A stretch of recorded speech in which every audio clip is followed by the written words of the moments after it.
Mesdames et messieurs, il est temps de reprendre nos travaux en poursuivant l'élargissement de la focale à l'échelle du monde.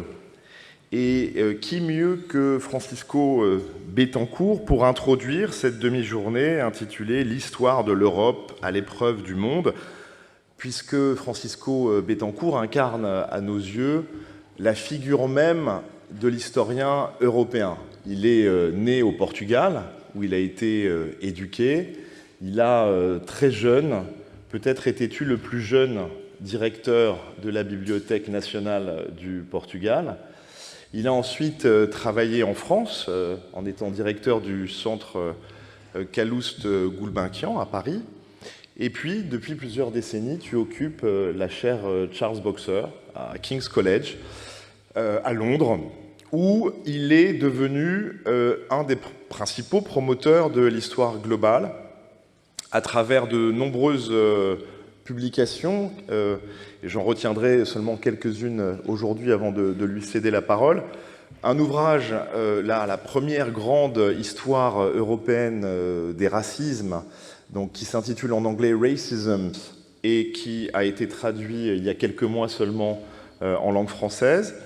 Une histoire globale de l'Inquisition, « The Inquisition Global History », qui est, comme son histoire des racismes, une histoire de très longue durée entre la fin du XVe siècle et le début du XIXe siècle, et puis aussi une histoire monumentale de l'expansion portugaise dans le monde entre 1400 et 1800, « The Portuguese Oceanic Expansion », publié en 2007.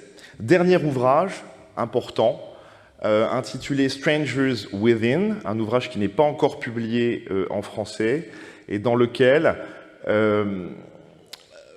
Francisco étudie le rôle des Juifs convertis de force au christianisme, leur rôle déterminant dans les réseaux commerciaux transocéaniques, leur rôle naturellement dans la péninsule ibérique et au-delà. Voilà. Merci beaucoup Francisco d'avoir accepté notre invitation.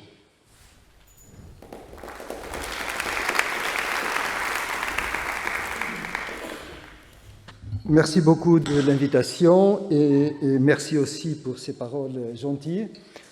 Pierre Sangravelou et Patrick Pouchon, évidemment, sont les figures de l'histoire globale en France, clairement.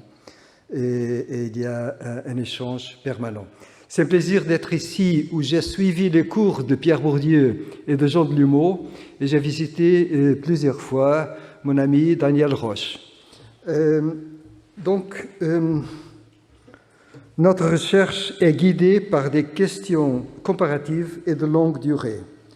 Quand et à quelle fin la notion d'Europe, puis d'Occident, a été créée?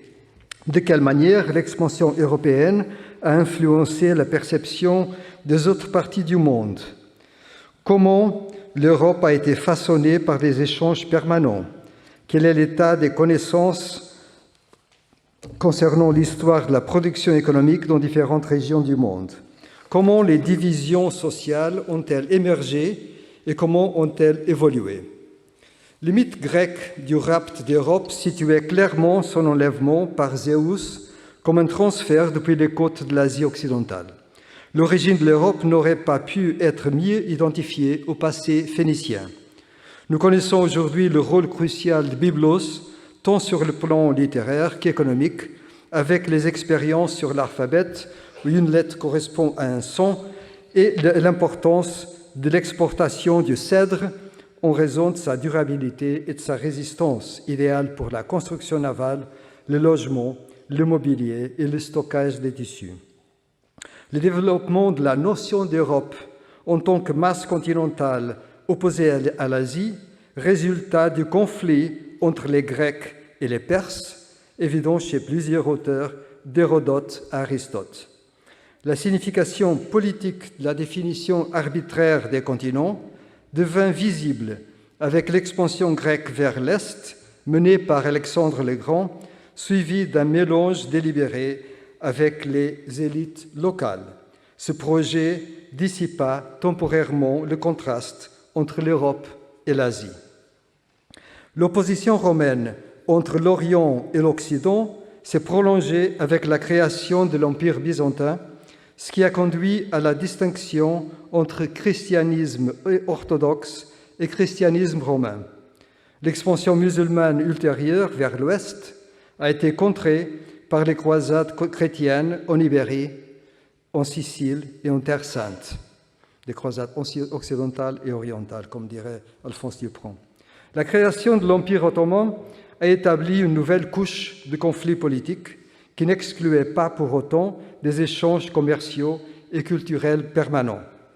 L'expansion de la Russie du XVIe au XXe siècle a fini par empiéter sur les territoires ottomans autour de la mer Noire, contribuant ainsi à l'érosion et à la désagrégation finale de cet empire à la fin de la Première Guerre mondiale. Le christianisme fut un élément déterminant de la construction politique de la notion d'Europe au Moyen Âge, dans le cadre d'un processus d'intégration de l'Europe centrale et orientale, de la Scandinavie et de la Russie. L'idée culturelle de l'Europe, fondée sur la tradition classique, fut exprimée par Enea Silvio Piccolomini, qui utilisa le terme « barbare » pour s'opposer à l'expansion de l'Empire ottoman. Machiavel reprit la notion grecque de despotisme oriental pour promouvoir le républicanisme et la diversité politique européenne. La notion de despotisme allait connaître une longue vie puisque les Européens l'utilisaient régulièrement lorsqu'ils commentaient les empires ottomans ou moghols pour critiquer les développements politiques chez eux, comme dans le cas de François Bernier, qui voulait dénoncer la politique de Louis XIV. Cela s'inscrivait dans une tradition consistante à utiliser des exemples extérieurs pour formuler des critiques internes. Montaigne s'est penché sur le cannibalisme des Amérindiens pour fustiger les massacres de la Saint-Barthélemy, tandis que Montesquieu, bien plus tard, a utilisé un regard extérieur fictif dans les lettres persanes pour dénoncer les incohérences de la société française. Et on sait bien que Montesquieu aussi a été précédé par d'autres auteurs dans cette démarche. Dans le même temps, l'expansion européenne outre-mer a entraîné un glissement par rapport aux perceptions géographiques antérieures, passant d'abord de la centralité de la Méditerranée à celle de Jérusalem en tant que terre sainte, puis à la centralité de l'Europe en tant que continent imaginaire, favorisant ainsi le projet politique de domination mondiale alimenté par l'expansion ibérique, française, anglaise et néerlandaise, et ouvert à la participation de migrants et de capitaux provenant d'Italie, des pays germanophones et de la Scandinavie. Et nous avons ici la carte TO qui plaçait la Méditerranée et Jérusalem au centre. C'est une carte qui apparaît pour la première fois dans les étymologies d'Isidore de Séville. Et c'est curieux parce que nous passons du 7e siècle, après des reproductions qui se prolongent jusqu'au début du 15e siècle, mais on peut comparer avec cette carte la Chine en 1137, qui a été dessinée sur une pierre avec une grille de 5110 points qui indique 500 villes et petites villes et une douzaine de fleuves. Et ça, c'est la reproduction de la Zhenjiang pierre à la Library of Congress. Les Européens n'ont pas pu faire une chose semblable à cette époque-là.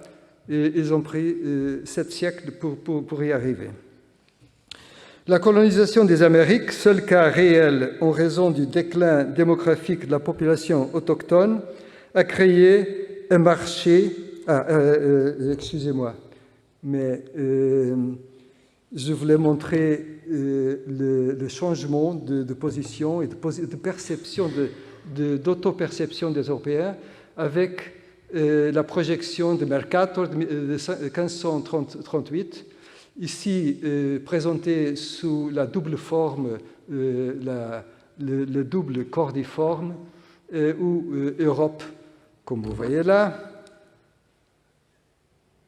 Europe est placée plus ou moins au centre.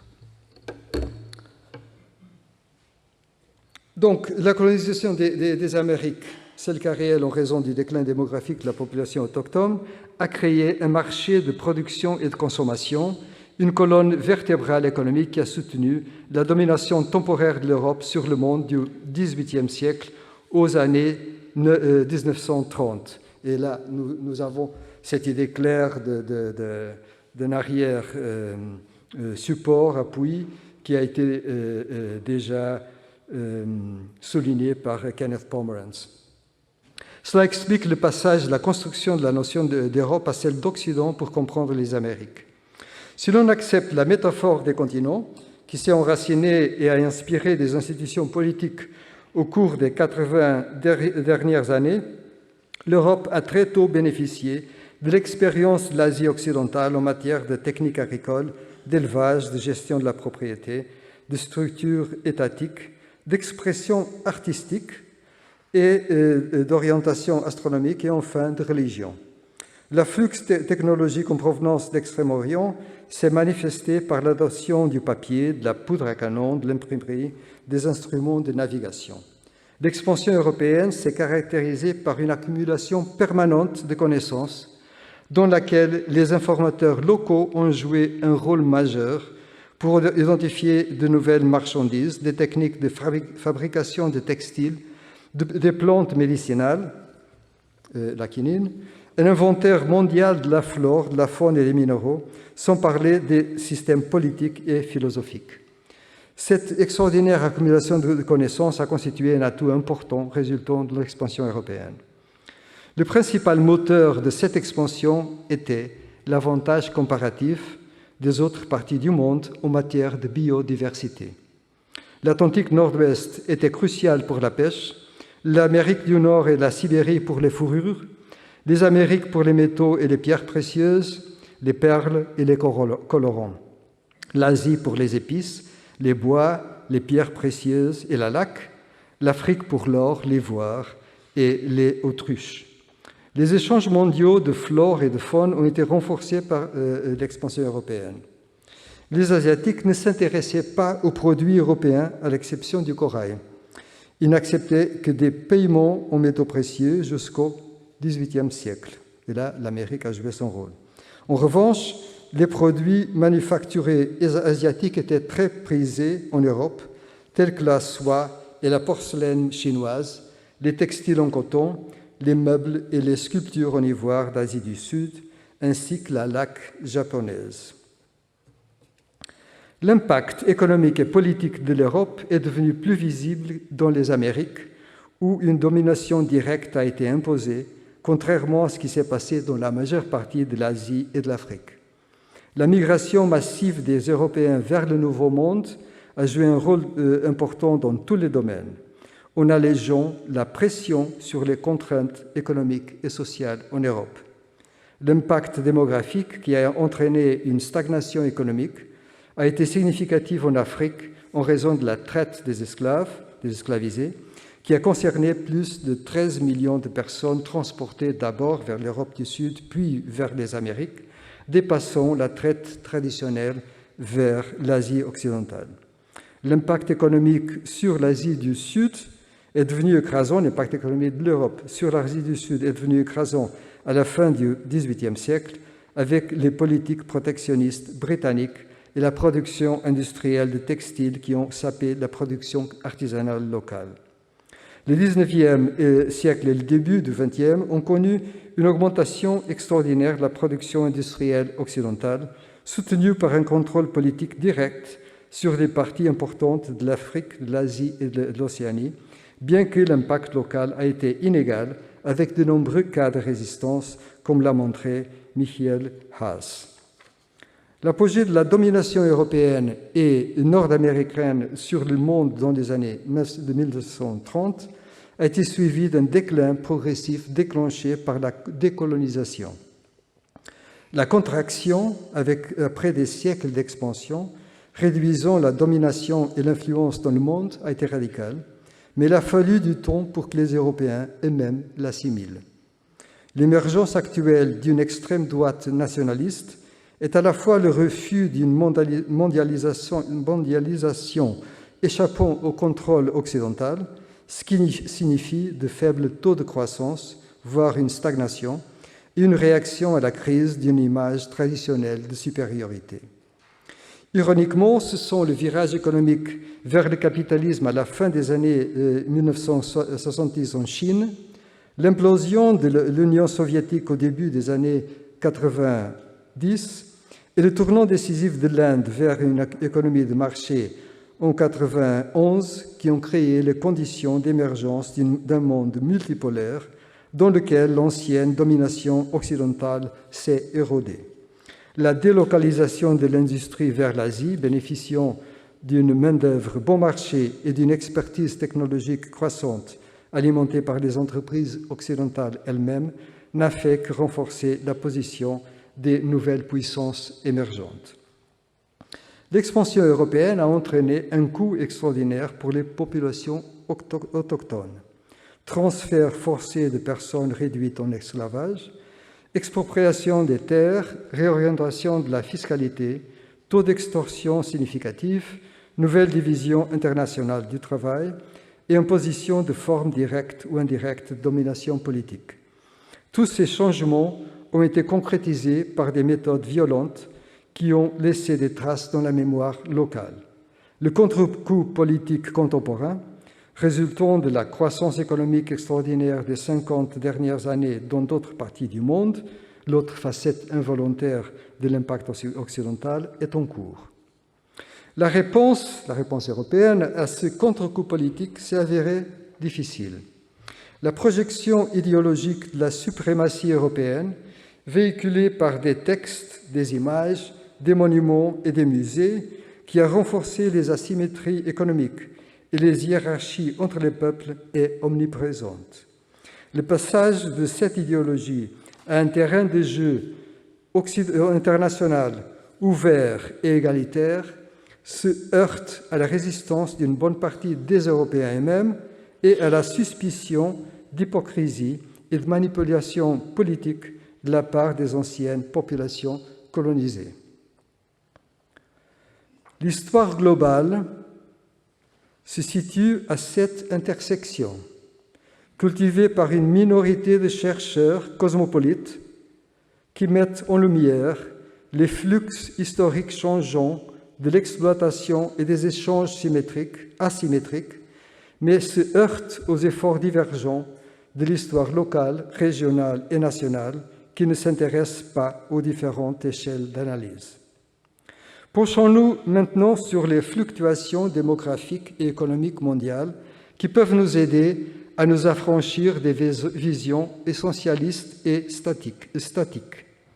Les données démographiques utilisant la division contestable des continents montrent une proportion relativement stable de 3 pour 1 de la population en Asie par rapport à l'Europe pendant de nombreux siècles, mais l'écart s'est considérablement creusé au cours des 70 dernières années, la population asiatique ayant progressé pour atteindre aujourd'hui 4,8 milliards d'habitants, tandis que celle de l'Europe stagne autour de 743 millions.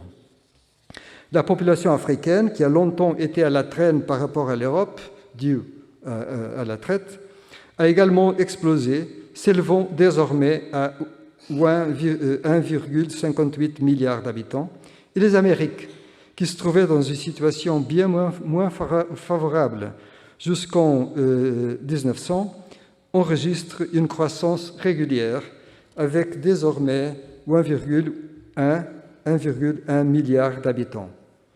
Le phénomène de vieillissement de la population européenne sera bientôt suivi par d'autres continents, mais l'Afrique connaîtra une forte progression au cours des prochaines décennies. Le produit intérieur brut par habitant, calculé en parité de pouvoir d'achat, relève une situation plus complexe. Et j'utilise ici les données recueillies par Angus Maddison et Stephen Broadberry, complétées avec des données de la Banque mondiale.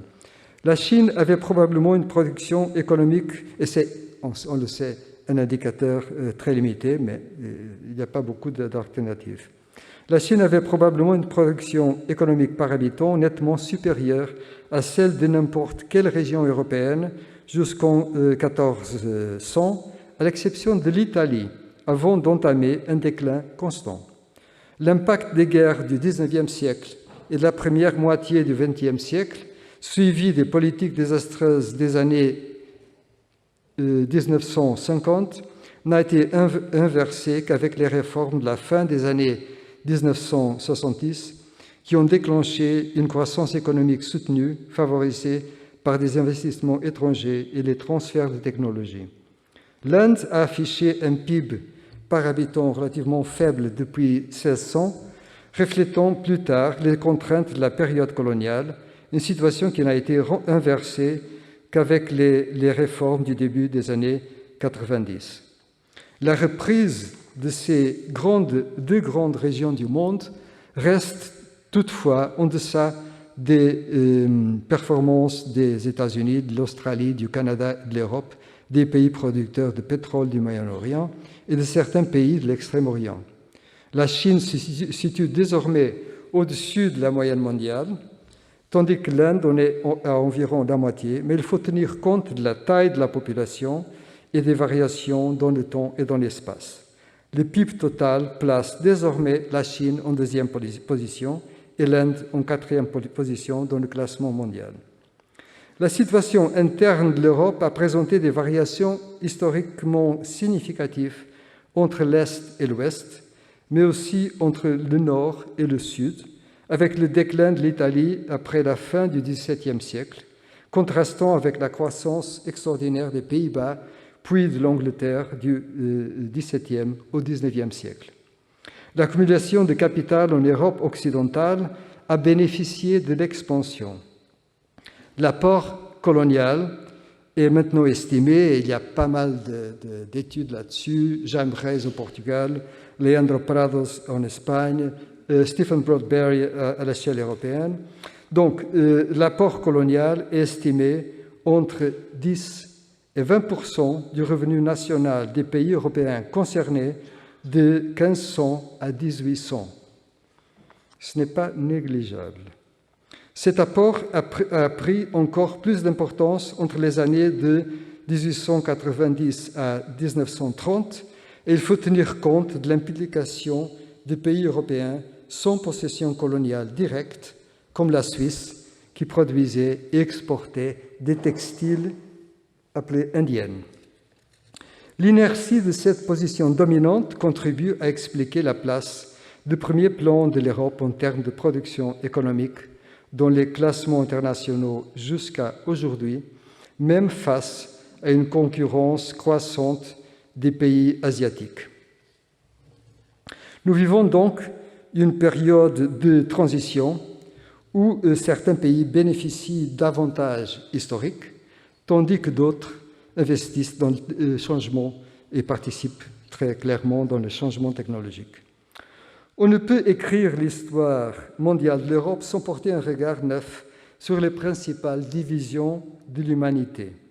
La distinction entre peuples civilisés et barbares, que l'on retrouve à travers l'hémisphère nord, de l'Europe à la Chine et au Japon, en passant par le monde islamique, a été renforcée par l'expansion européenne et projetée en Afrique, aux Amériques et en Océanie.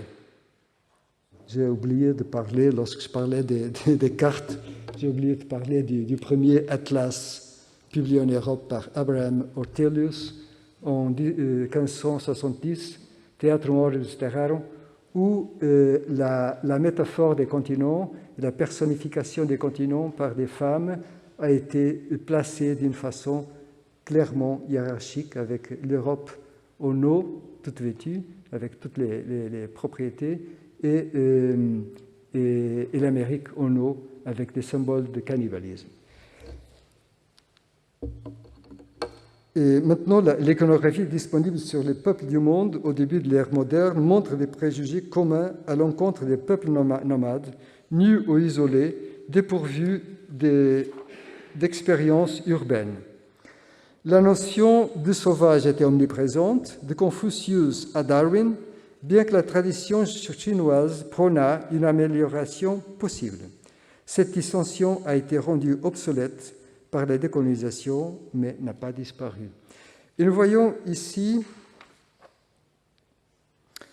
le codex Boxer, qui a été compilé aux Philippines, à Manille, en 1595, autour de 1595, et qui a intégré des images produites par des Chinois et des Japonais. Et ça a été bien étudié. Et ici, nous avons les militaires chinois, nous avons les mandarins, nous avons les habitants des Philippines,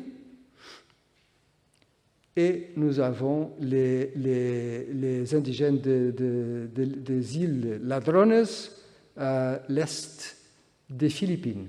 Et donc nous voyons comment les périphéries sont représentées aussi en Orient.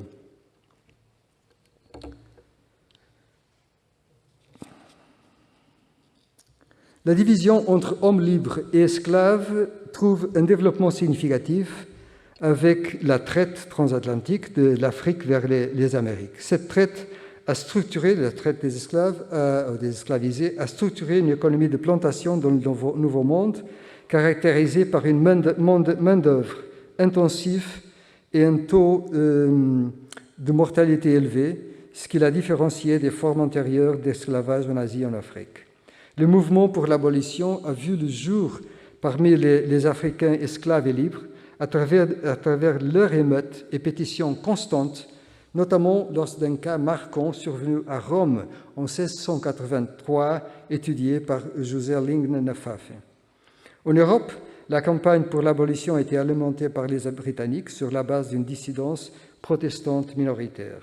L'objectif était de créer un marché colonial équitable, mais ce mouvement, avec la convergence de la Déclaration française des droits de l'homme, l'universel homme, a été récupéré par les esclaves, par exemple en Haïti, pour revendiquer leurs droits et lutter pour l'indépendance. Comme d'habitude, les droits peuvent concerner seulement un segment de la population, mais sont appropriés et développés par les opprimés.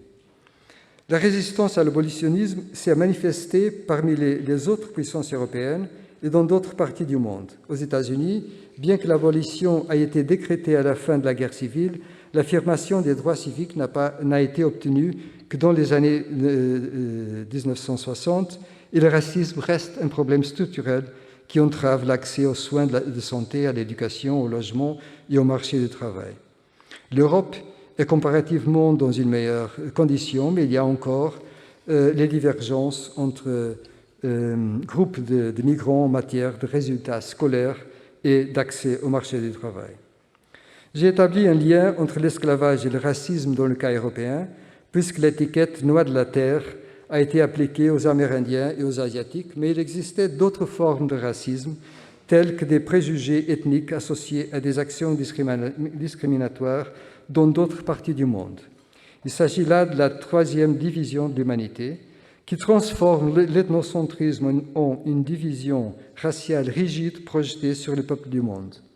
Elle peut être intériorisée, comme dans le système des castes sud-asiatiques, fondé sur l'axe pureté-impureté attribué aux professions, ou au Japon et en Corée, visant les parias liés à des activités marginales discriminées, empêchant ces minorités de s'intégrer pleinement dans le système social. L'esclavage, qui n'était pas nécessairement racialisé, a créé des lignages en Afrique et s'est étendu dans certaines régions d'Asie jusqu'au début du XXe siècle et au-delà.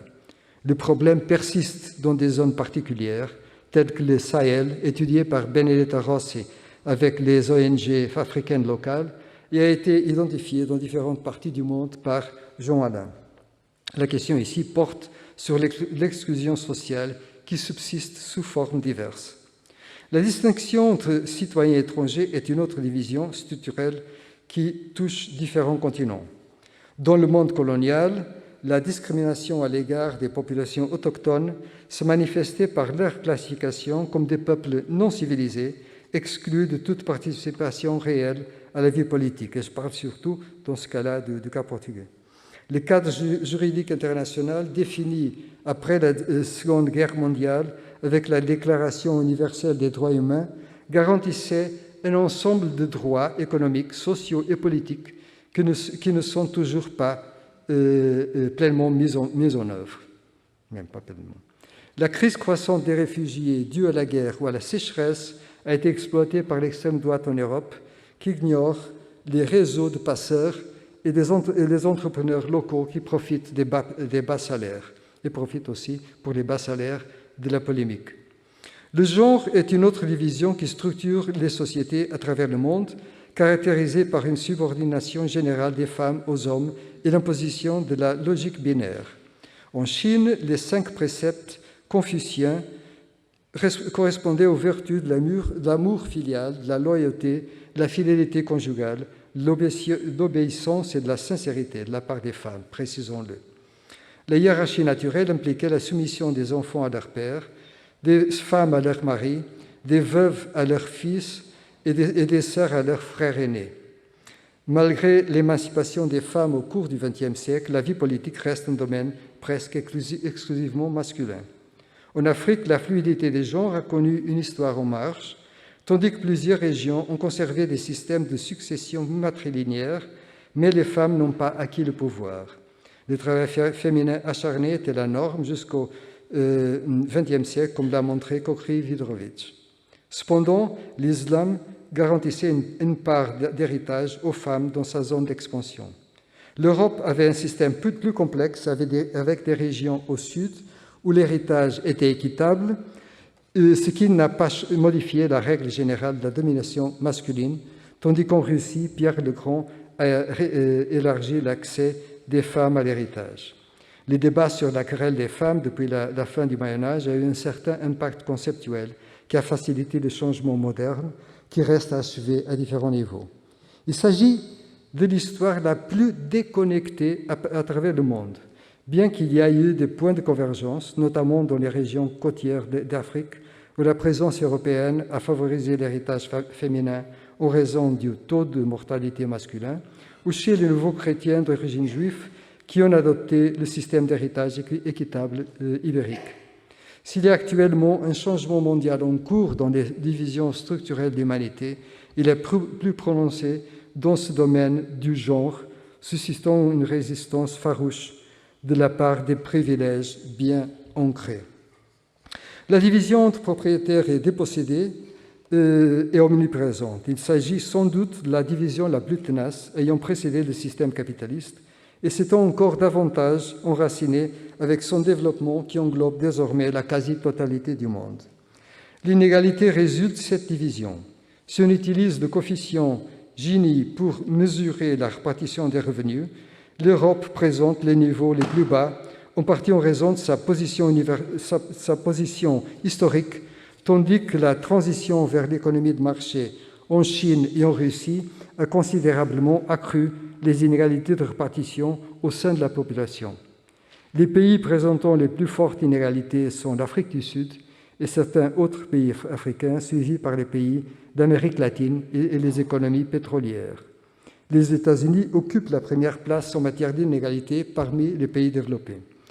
L'exploitation coloniale contribue à expliquer la richesse dominante en Occident, mais pas l'évolution des terres exploitées. En Amérique latine, par exemple, les inégalités ont augmenté au cours du XIXe siècle, prouvant que le taux d'extraction dont parle Branko Milanovic dépend de la croissance économique.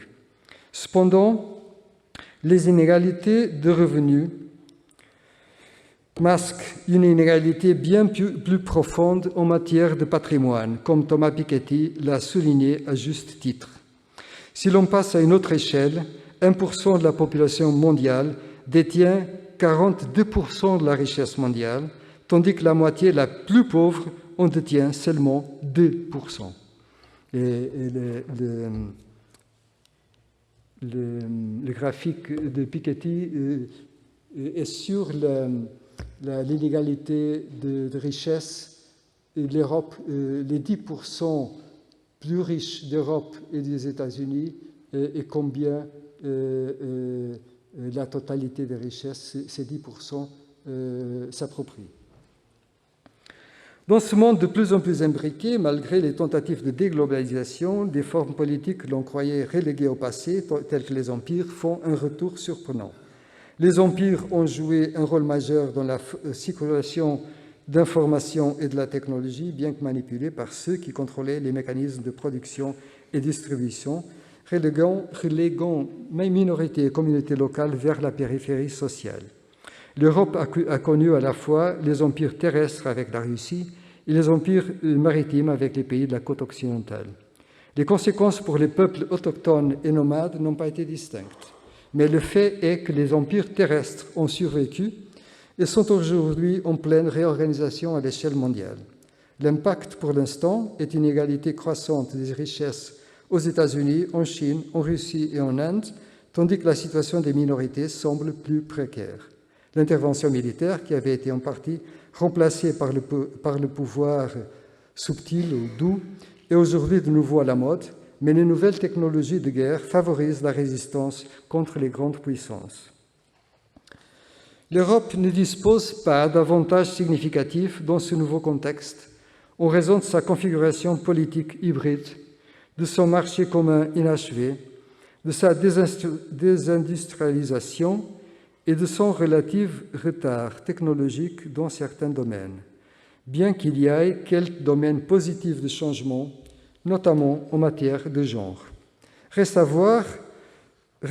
voir si la force d'un passé pluraliste et concurrentiel, une histoire d'accumulation et de systématisation des connaissances, ainsi qu'une conscience critique de l'extraction historique pourront aider l'Europe à promouvoir une construction plus ouverte et égalitaire de l'avenir avec les autres peuples du monde. Merci.